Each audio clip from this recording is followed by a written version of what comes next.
This discussion is something incredible. I'm very, very proud. It is actually my honor to introduce to you to our speakers today and especially the moderator. Because all of the women on stage that who would be sharing the opinions and thoughts and run the dialogue about the AI in education, they come with amazing profiles and experiences. So let me welcome on stage the moderator for today's discussion, Cara Antoine, who is CMO and CEO at Microsoft, Netherlands. Please welcome on stage. So good afternoon, everyone. How are you? Are you still energized after almost 2 full days of the World Summit AI? And ready for another really inspirational engagement. I'm really proud to be able to moderate this session, and I'm not going to spend much time at all because there's an esteemed group of women who are going to share their experiences and insights with you on what it means around education and AI. How many of you were at the panel session this morning where we also spoke about this topic, AI and education? So just a few, okay. We may be referencing that because it was a fantastic beginning, I think, to the conversation. And in fact, there are 2 firsts for me today. The first is that we now have 2 panel sessions at the World AI Summit on education, AI and education. This is outstanding. The other thing is maybe a little bit personal, but this is the first panel that I'm honored to be able to moderate with only women. And that's never happened in my entire career. Yeah. So I've been in business for 27 years, and this will be my first all-female panel. So it's just absolutely a day of firsts for me, and I'm privileged to be able to be here with you today. So we're going to be talking about this topic in a moment, from personalized programs to interconnected campuses. And you're going to get to hear from a range of experiences from the women who will join us here, who are representing the students, the teachers, the training, the campuses, and the classrooms. So it's an entire ecosystem that we're going to get to learn about today.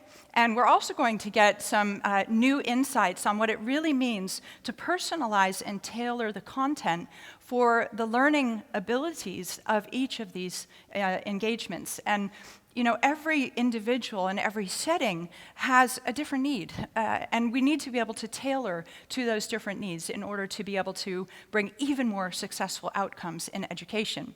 And AI is here to do that. And with AI, you know, if you think about the students and the way that people get to learn and the way and the pace and the needs that they have will be tailored to those specific needs. If you think about the teachers, we can help teachers to be even more efficient in the classroom. So think about all of those monotonous grading processes that they need to go through and the time it takes when they could otherwise be teaching really meaningful classes. And then if we think about the connected classrooms and the campuses, making those accessible to all individuals. So without further ado, I'd like to welcome the wonderful panelists to please join me on the stage, and we're going to dive into this conversation.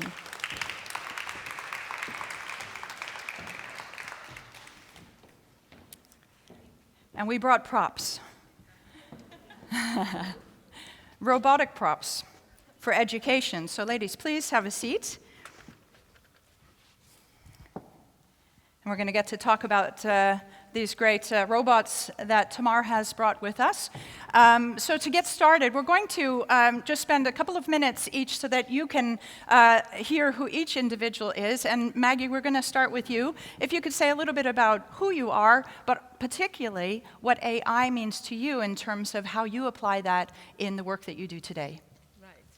So my name is Maggie Feng. I'm the CEO of Wittenberg University of Applied Sciences, which is a private-funded Dutch university. We have currently about 1,000 students from more than 100 nationalities. This is, for me, is always a challenge that how university can be run and operating properly for all this background of students. AI for me is really eye-opening to be able to know the possibilities offered to universities and educations, institutes and teachers to be able to offer different level of a personalized experience for our students. So I'm very excited to be here. Thank you. Thank you, Maggie. Linda. Hi, everyone. I'm Linda Friedman. I'm CEO of I'm Progress. We're a data tech company. We've developed AI-driven assessments to measure soft skills and competences for students, last year students, first to bridge the gap to the labor market, but also to make them ready for the future skills of tomorrow. Thank you. Hi, I'm Anna Nordell Westling, and I'm the co-founder and CMO of Sana Labs. And at Sana Labs, we use the latest breakthroughs within machine learning to personalize education at scale. And our solution finds every single learner's optimal path and unique path through any course by serving the right piece of content, the right explanation, or the right question at the right time to constantly optimize the learning outcome for each and every student. And also, a really interesting thing is when we founded Sana Labs, we thought about how can we bring the benefits of AI to education in a way that would be the most impactful. So what we developed then was our technology into an AI as a service solution, making it possible for any education company to leverage AI by implementing our API. Thank you, Anna. Hanan. So hi, I'm Hanan Salam. I'm the co-founder of Women in AI. I would like first to thank Eve for the amazing work that she has been doing. Within Women in AI, I'm leading the education and research part. So I have launched Way to Go, which is Women in AI's educational program, which is destined for females of all ages and all backgrounds. And the idea is to encourage women to take the AI career path and to become role models and AI experts. And we are doing this through mentorship as well as content, pedagogical content. I'm also a professor in AI. I was in Sorbonne University, and 1 month ago I have joined Lyon Business School. And basically what I'm doing is I'm teaching AI to management and business students. And I'm also helping them to create content for a new school that they will be launching, which is the School of AI. And I'm also a researcher in human-robot interaction, and I mainly focus on the automatic detection of human behavior in interaction with robots and machines. Thank you. Thank you, Thank Hanan. you. I'm Tamar, the CEO of RobotWise. What we actually do, we organize robot playgrounds to be hands-on interactive with social robots or educational robots like that. So sometimes I've been called the mother of the robots, but they're not my own. I'm really testing them from all existing robots from all over the world, if they can socially interact with people. And I actually started this business, RobotWise, because of my own experience with my 2 children. I'm a mother of 2. They were first at primary school where I thought, hey, I know these books. And I'm over the 40, so those books are like 35 years old. And I was like, hey, why my kids are learning the same? And I think society is really changing quickly. What do they learn at school of technology? And most important, to interact with technology. And more important, technology is not just technology. We need the human interaction, because without us, the technology doesn't do anything yet. So therefore, I thought I can be disrupting education. But I don't have an educational background, neither a technical background. But I just start buying robots and devices and start programming them myself. So I thought, if I can do it, why not engineers can learn social skills? So we need more T-shaped people, I thought. So that's why I just started with 4-year-olds, just playing around with robots, interacting together with technology. And then the parents said, yeah, I want that too. I also want to be a child again. So we now also do that for adults with really big corporates, with international bank directors, and they are looking really the same on the floor with those robots. But then we don't talk about into the curriculum like challenges with biology or mathematics, but we incorporate, for example, leadership skills. But later on I will tell you more about this, but this was more about, bridging the gap between the non-tech and the tech world. So that's me. Thank you. Thank you, Tamar. And so, as you can see, we could easily do an entire session with any one of these women. Just fabulous backgrounds, and helping us to really bridge from theory to practice. And so, we're going to hear a lot about, if I could insert the word, AI in action in education. You're going to hear some great examples from each of these wonderful ladies. So, let's get started, because I have so many questions to ask each of you. I'm kind of going through a mental gymnastics right now. How are we going to get through all this content? So, so today, students don't really need to attend a physical classroom, so long as they have access to computers and the internet. In fact, there was a study that was published by the eSchool News that indicated by the year 2021, the application of AI in education will be increased by nearly 48%. So close to 50% in the next 3 years, right? So, of course, learning, this is for the classrooms and for students, and it's also just as important, we recognize, in the office and in that environment in order to help colleagues advance their skills and knowledge too. But what I'd like to ask with each of you, and Hanan, I'm going to start with you if I may, how would you describe the areas of influence that you see and the impact of AI and robotics on learning and teaching and education? And then in which fields do you see that really having a major impact and influence today? Yeah, so indeed, I think that AI and robotics will influence to a high level, like all areas of education, to a point that lots of tasks that are currently being done by teachers will be replaced by AI algorithms and robots. And perhaps the areas I can think of are first, for example, administrative tasks that are currently done by teachers, such as assignments, noting, and exams, as well as giving feedback to students. Other thing is content creation. So we are thinking of having smart content which are really engaging and technological. Third thing is adaptive learning, so personalized learning to each student according to his profile and personality. And the most important thing is global learning, where education is now being will be accessible to everyone from all over the world. And concerning your second question, it was what is the area? In my opinion, people with mental disabilities and learning difficulties will be really advantages of the use of technology in education. And to give you an example, for example, people who have ADHD or autism, let me talk about ADHD, for example. With AI algorithms, we are able to detect, for example, the concentration state of a person, in interaction with a computer, and because of that, we would be able to implement strategies to compensate on the specific learning disability that a person has. So yeah, this is...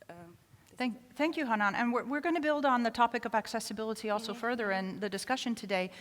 Linda, I know you also have another view in terms of the areas of impact and influence of AI and robotics. What are your views on that? Yes, because you see that education already has some difficulty implementing, working with innovative technologies like AI, blockchain, quantum computing in the future. I see a shift towards that the courses are being different, like we need to do digital dexterity for how to apply those technologies in real life. So courses like that, and also source checking, critical source checking. If you look at fake news videos, deep news videos that are being rendered by AI.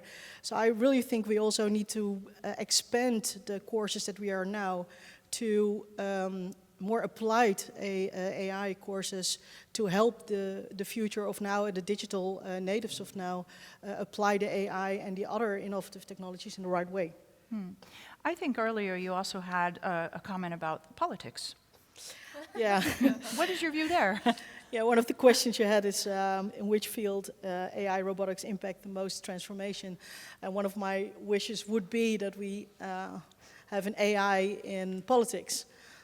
Just to see if the measurements and the legislature they have it now has the impact they want in 5 or 10 or 15 years.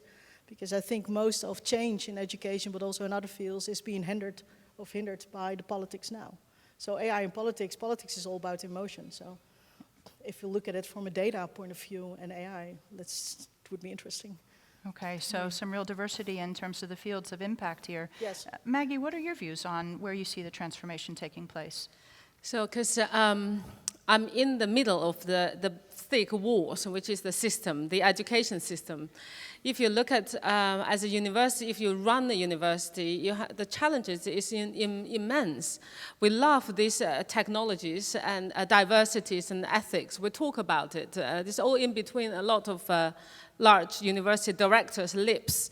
However, if you really look at when we design new program, education program, from the moment that people start thinking about designing until the moment you create the first generation of graduates from a bachelor degree point of view, it's 7 years. It's average 7 years. It takes a long, long time before a program is actually, in the end, produce the final product for the companies, employers, and for the society. So 7 years, everything is already left, it's gone. We're teaching something so old, and we're so handcrafted in all of this. So I really hope that AI will help us to create really quite a disruptive of the system we're now in. And the finance, of course, politics make a big deal in this whole cynical. But in principle, we need a different way of funding the finance, supports funding the education, support the education, but in a total, probably very different way from what we're doing now. Yeah, thanks, Maggie. And before we move over to Anna, I want to just build on that comment briefly, if I may, because I think what for me is really startling about the educational system today in the Netherlands is the time it takes to reinvent the curriculum. And what we understand is that it's about a 12-year cycle. So once every 12 years, we receive a new curriculum. And they start working on it 3 years before the launch of that curriculum. And so if you can imagine that today, we're writing a new curriculum that will be available in the year 2022. That means that we're creating curriculums of today, really, for the skills of yesterday, for jobs that children need to enter into in the future. And so for me, there's a real need in terms of the investments in the right place in the education system in order to accelerate also how we're ensuring that we're injecting the technological skills into the curriculum. So thank you. I really needed to add to that comment. Thank you so much. Anna, what is your view in terms of where you see the disruption and transformation taking place? Yeah, so the way I see it in the coming years, looking at education, the focus will be on tailoring learning after every individual's knowledge gaps. And this in turn will also redefine the role of the teacher. So just to mention an example, to give you an idea, students approximately learn 70% of the curriculum on a yearly basis, meaning that we then all accumulate knowledge gaps. And what AI-based systems can do is that they can both identify and address these knowledge gaps, then making sure that every single student learns 100% of the curriculum and reaches mastery. And what this means is that instead of counting a student as fully trained at a certain point of time, which we do today, we will move into thinking about skills. So a student will be fully trained when he or she has reached a certain skill level. So this will be a complete transformation in terms of how we structure education. And this will also affect all fields, from schools to compliance training, upskilling, reskilling, every single form of education there is. And just as a last point on this, also in terms of the teacher, when we bring about AI-powered systems that bring about personalized education, as a direct effect of this, the teacher will be enhanced. And the profession, the teaching profession in the coming years, will just raise in status and be much more important. Thank you, Anna. And Tamara, I know you have some really fascinating views around where you see the transformation taking place, particularly through robotics. Exactly, Yeah. yeah. And it's really nice that you mentioned and with the teachers, because what we see, these are just some educational robots, and I didn't bring our humanoid robot, and that's the Now, and we use Sora. She's also, I see people already, that's a robot that helps people with dementia in healthcare by doing quizzes together. Or how we see it, I see education also as healthcare. And I think it's really nice, and we started that 2.5 years ago, that children can help the teachers to teach. And how they can do that, for example, with the humanoid robot, but also with these kind of robots, is making a quiz, for example, from their homework. So they're learning by having an assignment of making a really great quiz. And then they have to program the robot by doing that quiz with them in the classroom. So children or students who doesn't like to learn, I have a son like that, he had an A for his English because I told him, see this visual programming, make a quiz with this humanoid robot, and this evening you will play a game with this robot, and you will have a learning buddy like that. And he really enjoyed learning. He thought he was playing, but he was really learning. But you can do these kinds of assignments also in the classroom. So therefore, I hope with AI this will help teachers, because we have a really big problem in the Netherlands. They're already closing schools because of the shortage of teachers. And the children, you just have to show them something in 5 minutes, and they will do it. And that's also the transformation of the teachers. They have to facilitate. That's much more important than only bringing knowledge, because the students has to explore and discover it by themselves. So I think that will be really, really helpful. And also in the autistic spectrum, you said something. This playing and interaction together with your friends, with human beings and technology helps really children that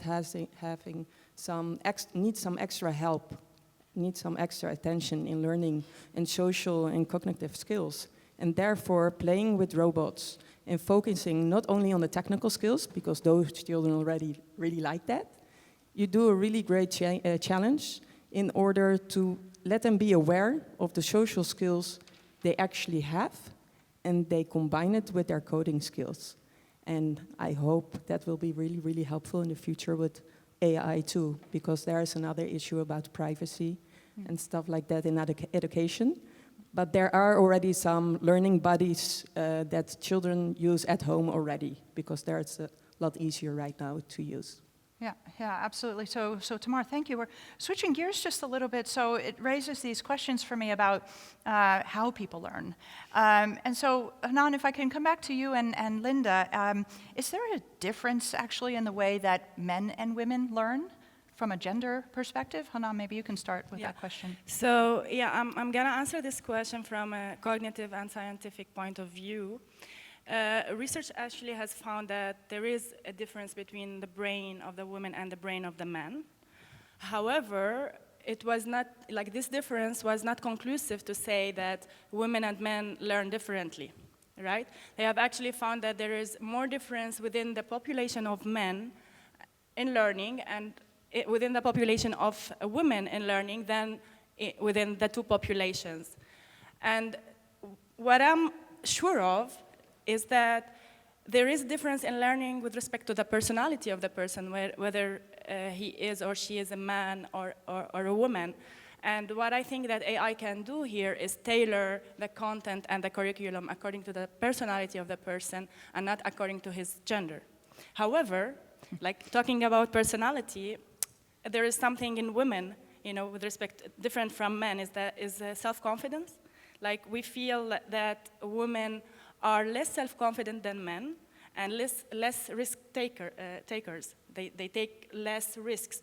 And so this is where we can use technology and AI to build on that, to teach women to be more self-confident and to be more risk taker and to be adventurous and like to just jump with respect to women, to men, sorry. Yeah, thank you. So, and Linda, I know you share a similar view, but maybe a slightly different twist on the theme. Yeah, so I think it's, I agree with Hannah, I think it's nature versus nurture. I think surroundings and upbringings is a big part of the difference between, in the end, how someone learns. So your learning style is more important as an individual than if you're a male or female. So getting AI to get in par with getting the learning styles of an individual recognized, then your learning, you get personalized learning trajectory for everyone. So this, for me, is very interesting to look at what we also do with our skill set and with our tools. So looking at the learning styles of individuals, Right. and not So, if you're a female or male. yeah, thanks, Linda. So could both of you say a little bit more about that then, in terms of what you're observing in the actual application of AI, in terms of how is that then adjusting, adopting, and accommodating to the different learning profiles that you're seeing? How is AI supporting that? Yeah, so I like to see pictures. So I'm more of watching videos and webinars to teach myself, but there are people that are really like to look at the IKEA manual to learn. That's also a learning style. So if you can measure those different learning styles, your next step is easier, because you don't have to give me an IKEA manual, because I cannot work with that. Yeah, yeah. How about you, Hanan? Yeah, actually, like from a technical point of view, it is perfectly possible to detect the personality, to profile people, you know, to put them into categories in terms of personality and learning style. It all depends on the data that you have and the data that you build. So if you automatically detect the personality and the learning profile, you can just put strategies that will like take this into account, like really simply. Yeah, okay. So making another bridge, I think, Tamar, over to you. So it seems to me a lot easier, yeah, when we look at the impact of AI and robotics in the online environment. But could you walk us through a little bit of the offline experience? And, indeed, how do we now start to see the extent of the offline learning that's available for us and the experience for teachers and students? Yes, it was really nice hearing about the learning style, because what we actually do is make it really hands-on. So instead of saying you learn now how to program a robot, we tell them to do a challenge together. We never have challenges alone. It's all about socializing through technology. So if we are here with 4-year-old, 14-year-old, or 64-year-old with leadership skills training, it doesn't matter. What we actually do, because creativity is also really important in order how to learn to program, what we actually ask them to do is real-life challenge. For example, you see here a car, but in the car you can put in a pencil. It's all about computational thinking, problem-solved thinking. Here you see another little robot. This robot will follow lines. So actually, what the activity could be is, let's say we all have a country, and I tell you, which country would you like to travel on? So you're with a group of people, and I only tell you and ask you, just design a country on the floor. You have a pencil, you have paper, and you have tape. You can use anything in this room to design your country. Then I ask you, if you're talking about students, for example, in the curriculum, I ask you, if you have already decided with your team what the country will be, just think about a historical person that has lived or done something very important in the country. Then I ask you, think about the landscape. What landscape is in that country? And I ask you, what do the people like to eat there? And something about the culture. So now people are really thinking, where do I have to begin? And what we actually do, we make groups with men and women. We make groups with people from the tech world and the non-tech world. And we let them work together. And it's really funny to see the learning style of people. We have classrooms, for example, that girls are saying, no, we want to work together in the start. And they say, sure, start together, no problem. No pressure, just do anything. And then in 2-3 minutes, everybody is mixing, because they see they have all a different learning style. So you have a group that is discussing about the design, and another group is already taping the country on the floor. So for us, with RobotWise, we don't focus on the technical part. We focus on the process and the learning styles, and hope that people will be aware of they can all program, because it's not a language, it's about problem-solved thinking. So that's really funny to see that it doesn't matter who you are, you can work all together with tech, with the tech world or non-tech background. Yeah, Tamar, and so I can easily get my head around the offline environment and working with robotics. I wonder, Hanan, if you can help us bridge over to AI again and help us understand, so to what extent then are we seeing the impacts in the offline environment with AI? Yeah, so comparing to online environment, it is true that it is easier to integrate AI algorithms inside a mock or an online course because you don't need any intrusive hardware or installation of any sensors. However, this is perfectly possible in an offline environment in the classroom. Now there are lots of research projects that are being developed in order to create the smart classroom, where you install smart sensors and Internet of Things in the environment of the classroom. And with that, you are capable of detecting and capturing the signals of students, whether it is audio signal or video signals. And after that, implement algorithms to detect and profile the behavior and the interest state and the concentration state, as well as the engagement state of the students inside the classroom. And consequently, implement strategies, smart strategies that will output reports, for example, on each student, and also do some recommendations, smart recommendations to personalize the learning experience. Yeah, so this is it, and this is an actuality now. You have some really advanced research projects in that between EPFL and Sorbonne University, working on how to have a robot, an observer robot inside the classroom that will watch the students, detect their behavior, and help them and help the teacher in providing this personalized experience in the classroom. Okay, so building on that, Hanan, thank you. Anna, could you share a little bit more about leveraging those personalized experiences and what you're seeing at Sana Labs? Yeah, so what we see is that AI will bring upon quite a change in the offline scenario, both for the teacher and the students. And what I mean by that is that in the classroom, significantly less time will be spent on training and teaching easier, more factual, basic concepts, as this knowledge will already be attained by the students through personalized learning before they enter the classroom. And so much more of the teacher role will become one of mentoring, of leading, of structuring group work, and of maybe fueling discussions, and other types of elements that acquire high quality knowledge. So what we see is that by applying AI, the offline classroom environment will be a much more dynamic and interesting environment, both for students and for the teachers. Yeah, thank you. Thanks so much, Anna. So I'd like to come back to a topic that you helped us to get started earlier, Hanan, and it's really about accessibility. So we're thinking about the accessibility of content in the classroom. And I want to bring back a statistic, which is, according to the World Health Organization, there are more than 1 billion people on the planet today that are dealing with some type of an impairment.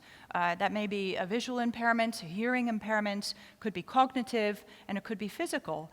And these may also be in situations that are situational, like the light that's shining in here today maybe is blinding for some people, or temporarily the echo effect that you may hear in this big room, but it also could be something more permanent for individuals. And so if we think about this number, 1 billion people on the planet, making that a little bit more real, that's 20% of the people in the schools. That's 20% of your organization. That's 1 in 5 people in your community, 1/5 of the population.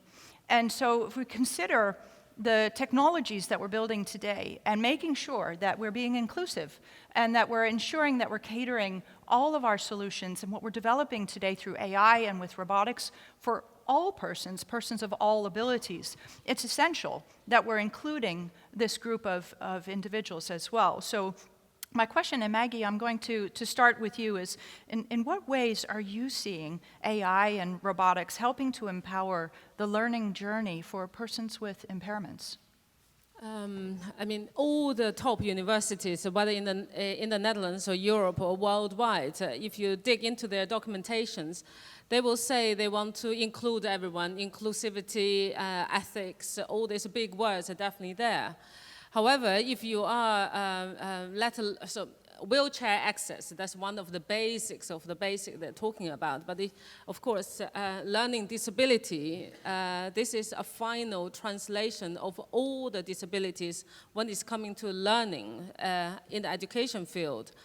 Of course, what we don't see is even worse. You can imagine people with vision deficiency, hearing deficiency, which is already very challenging in this modern world to be able to cope with education and learning, let alone anything that's happening inside of your brain that we don't see it from the outside world as a straight way. And then that means, what do we do with current situations that we try to train the teachers, try to teach them how to cope with this type of individuals. However, they're facing a classroom with us is small, reasonably small, 25 students probably, but still you couldn't understand how this person is already losing the track record, losing the mind when either it's a light or it's the surroundings affect them. So AI, I believe, will really take over this type of impossibilities at the moment we have. When teachers are really preaching, teaching, and I believe the teacher will become more of a mentor, a coach, and will be triggered and educated by AIs, by machines to help them to actually support the learning of the individual, other than just be in front of you and then talk, and you have to listen, just like now. Okay. Yeah. We'll get to the interactivity in just a moment. Linda, how about you? So, how are you seeing how AI and robotics can help us empower persons of all abilities? I hope to see it as an equalizer, certainly in the physical department, but also in. I hope that AI can detect different learning paths for different people with different disabilities. My mind's boggling how we can run that AI, but okay, that's different because the spectrum is also very broad. Mm-hmm. So you need a lot of data because there are a lot of different disabilities together. So you cannot have one single solution or to do that. On the other hand, I think that the Netherlands, the education system in the Netherlands is not ready to include disabilities, because I've been asked a lot why we do not have any Steve Jobs or Elon Musks in the Netherlands at the moment, and that is not because they're not there, but just because they fall out of our education system. Because if you look at a small Steve Jobs or a small Elon Musk now, they would have the backpack and will not be in our regular education system. So we need to start with including those people and look at those people also. And if AI can help with that, I'm all for it. Yeah, absolutely. And as you're passing the mic over to Tamar, I think coming from a Microsoft perspective, certainly I see a lot of great tooling and the utilization of machine learning and artificial intelligence. And I think about great applications for persons with visual impairments, for instance, seeing AI be my eyes and soundscape that are combining both the audio and visual cues together to help offer the right guidance and assistance to persons with visual impairments. And then we can go on to tools like translator tools that not only help actually persons with perhaps a hearing impairment, but also if you think about the tourism industry, and it goes on, in terms of helping people engage more readily with the content. Some just fascinating and fantastic solutions for persons across a range of disabilities. And so Tamar, as we kind of bridge from these areas into tooling and AI, what about robotics? So what are you seeing there? Yeah, what I actually forgot to tell you all, what the end exercise was of this robot. I was talking about linking the technical skills and the social skills. But what the end goal of the exercise was, is that you were all in an imaginary world, designing your own country with all kind of ideas, what I gave you to design. But the end goal was to program this robot that will make the trip through your country. So in our challenges, you always have to program the robot. So the robot is living your journey. And what's really nice to see, for example, because we have, that's a good example maybe, we have holiday camps.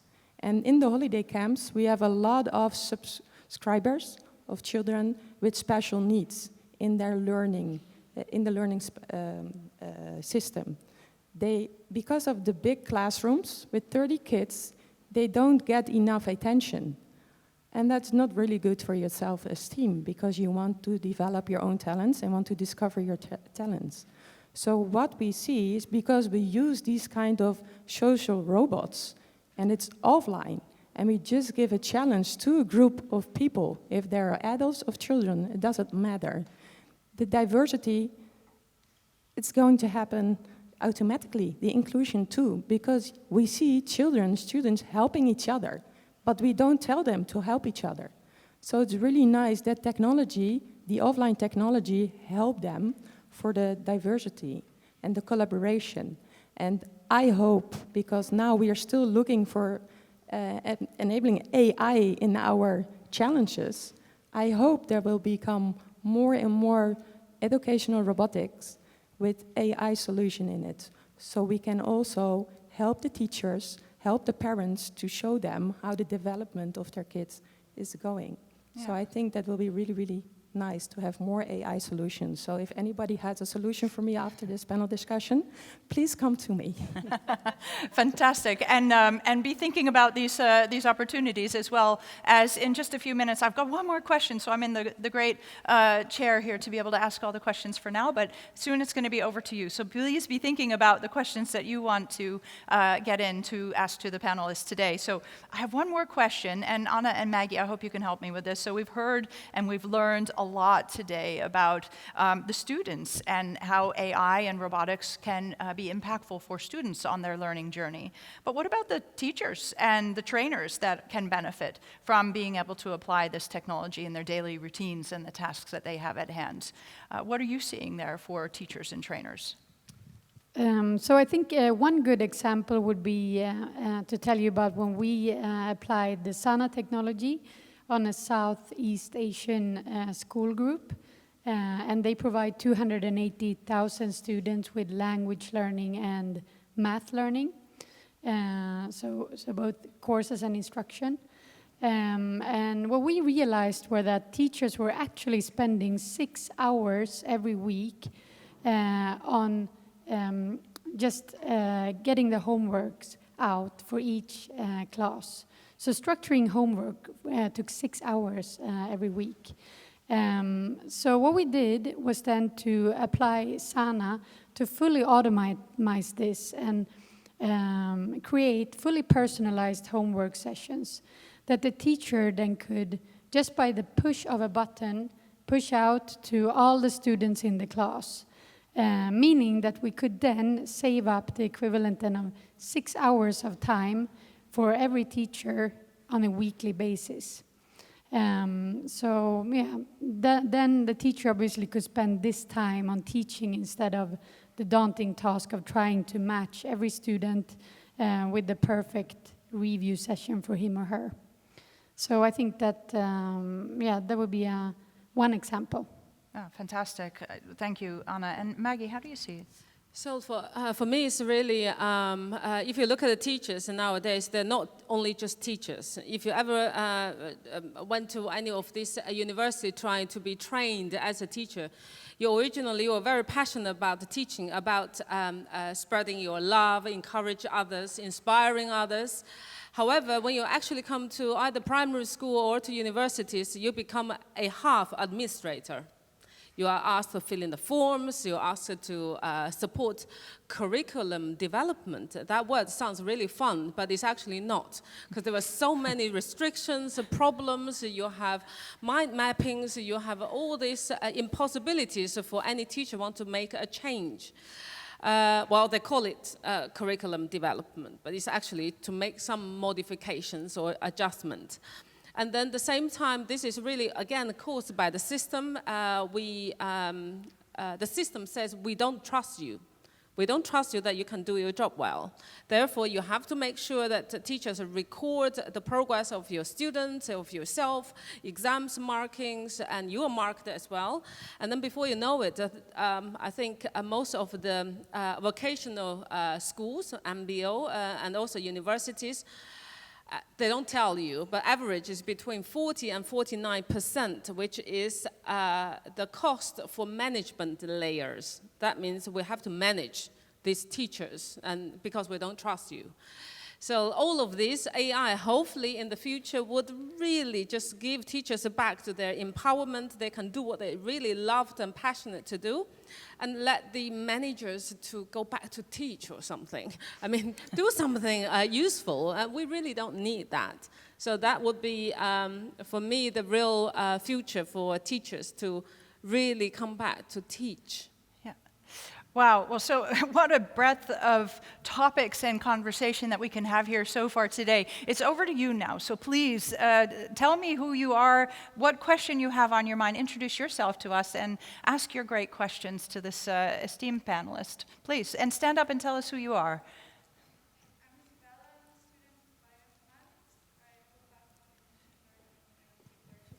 Yeah, we're gonna get a mic to you, so yeah, there we go.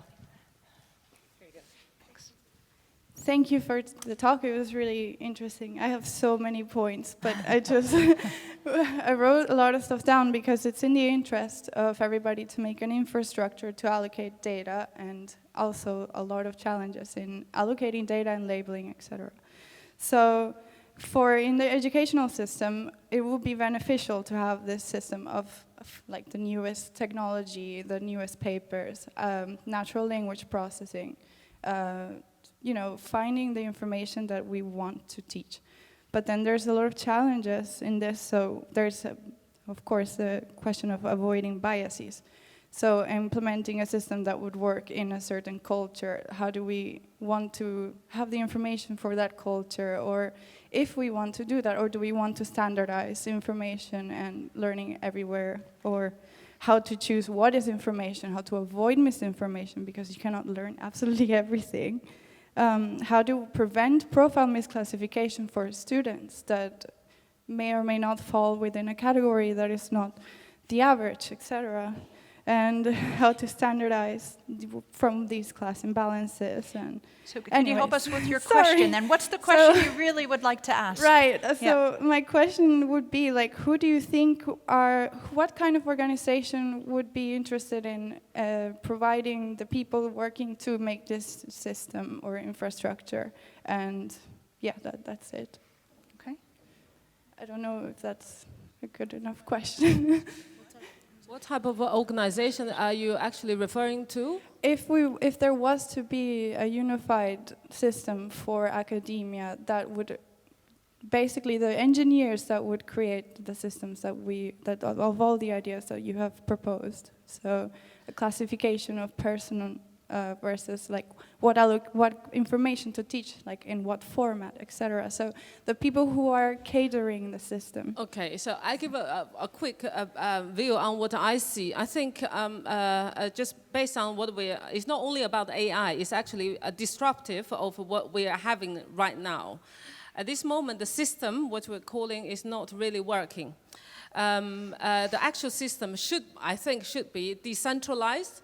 Not having universities build big walls and campuses and we're all present in it and then pay a lot of money for the heating system if they had to be heated up.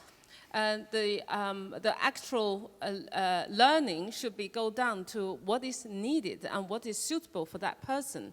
And then probably really go down to competencies or skills. Skills you have to practice, knowledge you can just acquire.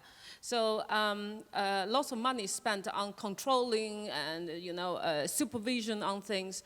Those are probably going to eventually die down, and then it really go down to almost like a grid if you have decentralized sort of units.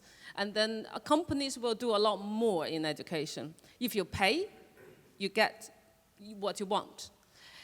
At the moment, especially in the Netherlands, the companies don't pay. They're not paying tax directly for education, so you get rubbish. Well, don't complain then. Yeah, I have and then more response, yeah.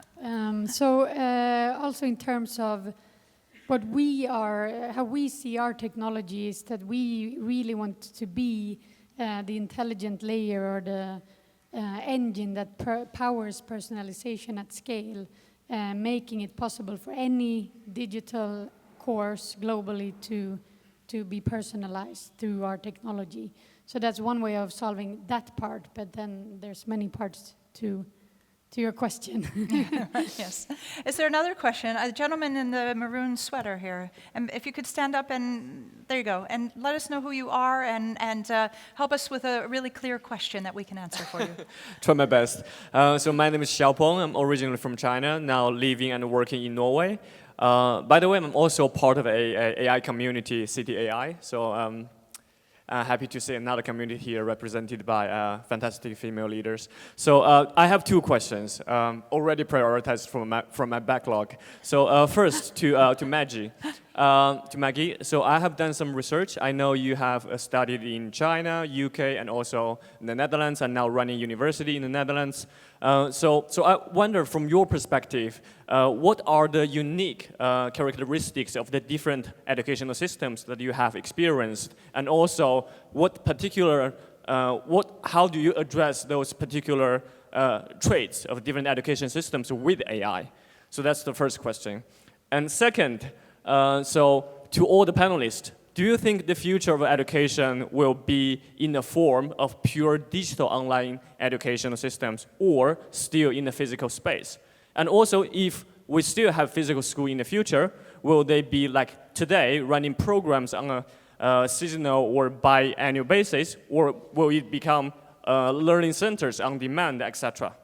So okay. that's two Maggie, questions. do you remember the first question still? Yes. Okay, you go for it. And then we'll get to your second one. Thank you. I'll manage. Okay. So, education systems look like as if it's one, but it's actually diverse. The Asians, China particularly. So I came to the Netherlands 20 years ago as an exchange student, and by chance, some level of chance, I stayed here, married a poor man, anyhow.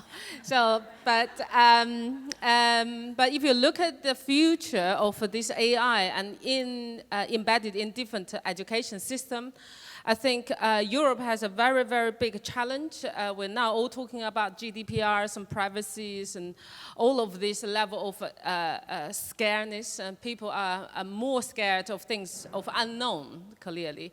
So this is already a big barrier in terms of collecting data and work out solutions.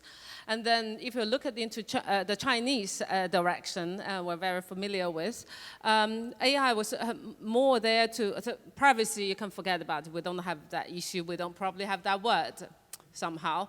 That we can talk about that later, but the data is available, but the AI at the moment is really used to stimulate excellency. So they're trying to get, you have ever heard of tiger moms back in those Asian countries? So the competitions are getting better and better than somebody else, everybody else really was the key. So their AI could be implemented slightly into a wrong direction, not so inclusive like we wanted to have. And then finally, if you look at the US, Canadian, and all that areas, as well as Australian and New Zealand, you will see, I personally believe the system is very, in a way, very open, very inclusive, and because it's a very vast country in terms of size, so travel, meeting people, this online usage is already way more popular than what we have now here. And so I think there you would see a lot more data being collected. The technology development is really much more possibly advanced in the coming years, and then we will be hopefully beneficial of this small globe in the coming years. Yeah, thank you, Maggie. Brilliant response. And if I may, I'm going to kick off the part two response, and then we'll look to others to respond as well. There was a great statistic, so we referred to the other AI for education session that was this morning, and there was a really thought-provoking statistic that was shared in the room at the time that was referring to the situation in China, in fact, and where we see fewer or too few teachers in the classroom, and also indeed who are needing to teach multiple subjects. And and so if you think about the fact that there aren't enough teachers in the classroom, how do you find the right balance of classroom time versus the online time? And I think the belief that came across, as I understood it this morning, was thinking about kind of a 30-70 balance, which suggested, if we still have the use of technology at 70% of the training, the learning can be done through AI and through computer learning. However, you still need the human touch. You still need to have a human being who is in the classroom, who is working alongside with the children, that is bringing perhaps those human skills, those social skills. And I thought that was a very thought-provoking conversation from the panel this morning. So thinking about that, and also on the robotics side, I know Tamara's anxious to respond as well. Just wanted to share that back with those that weren't in the panel this morning. Tamara, what do you want to add? I agree on that. Yeah. My son is 14-year-old, and he's online all the time. But if he's going off from school, he say, "Shall we meet? Shall we play?" And I'm like, "Yeah, they play together. That's great for the social skills, the humanity skills." But they had an appointment online by gaming. So I think it's really, really important to show our children that are the future, that the social skills are really, really important to communicate with each other, because the communication is way different if you look each other in the eye. It's way different than online. So I also think if you look at HR perspective, not in the classroom, they have a lot of assignments, a lot of cases online, and they have a lot of talks, and everybody can say anything, but it's really important to have offline assignments to see each other's social skills and see how people collaborate with each other. Thank you, Tamar. So I think we had time for one more question, and I know you're jumping off the bench to want to ask your question. So if you could also stand up, please, and let us know who you are and what your question is to the panel. Hi, I'm the founder of iThrive. We have a coach bot that helps people to thrive, to empower them, positive psychology. And we actually delved into education. We were looking if education is a field where we could fastly deploy and develop. And what we found was painful. Very, very long sales cycles, very little money, lots of red tape around privacy, data, all of that stuff. So I guess you've heard this probably before. That's what I'm suspecting. And my invitation to you is like, how about finding a good group of students that want to work with empathy, because we are working on infusing the bot with empathy, because we know this is what's needed for learning. That's what you were referring to as a human skill. So how about finding a group, a good large group, finding funding together and make this happen? That's my invitation to you. Thank you for the invitation. And Anna, I may look to you to see if you want to respond. And while you're maybe thinking about whether you want to do that, I want to say, it's so important that we include people into the solutions that we're creating who are representing the society that we're creating them for. So your invitation to say, bring students to the table, make them a part of the solutions that you're creating, to me that is the same for any user group that you're designing anything for with AI. So beyond even this topic of AI for education today, wherever we are in the industries we represent here in the room today, if you're not designing solutions with the end customer in mind and including them in that design process, then I think we're not starting in the right place. So I wanted to link that comment. And Anna, did I give you some time to think through as well how you'd want to respond? Yeah, I think there's several responses to that really interesting outreach. But I think touching upon also it's tricky to scale a solution in education, like you were mentioning. It's a lot of no-nos, and it's you need to find your ways. And I think also in terms of starting with the user experience, like you say, and the end consumer, end user is definitely key. But I also wanted to just comment on the previous question. So we look a lot upon the whole child and how, you can just attain certain things through digital education, really, that are needed to be a full human being. And in terms of the way we see it is that AI can really, really make us excel in mastering skills. But knowledge you need to retain on top. And that you need to retain in terms of physical interaction and really doing it through bouncing ideas off of other people and mentoring work and group work and really fueling discussions. So I believe that we will always thrive from the physical interaction even 100 years from now. So there's, again, I mean, the best computer cannot beat the best chess player, right? But the best chess player and the best computer can beat anything. So it's all about combining AI and the human powers that we have. Yeah. Thank you so much, Anna. I think that's the perfect soundbite to end our session on. And I want to thank all of you so much for your time with us today. And for all, I want to thank our fantastic panelists. So Maggie, Linda, Anna, Hanan, and Tamar. Thank you. Give them a hand of applause. Yeah. Thank you. Well done. Thanks, everyone.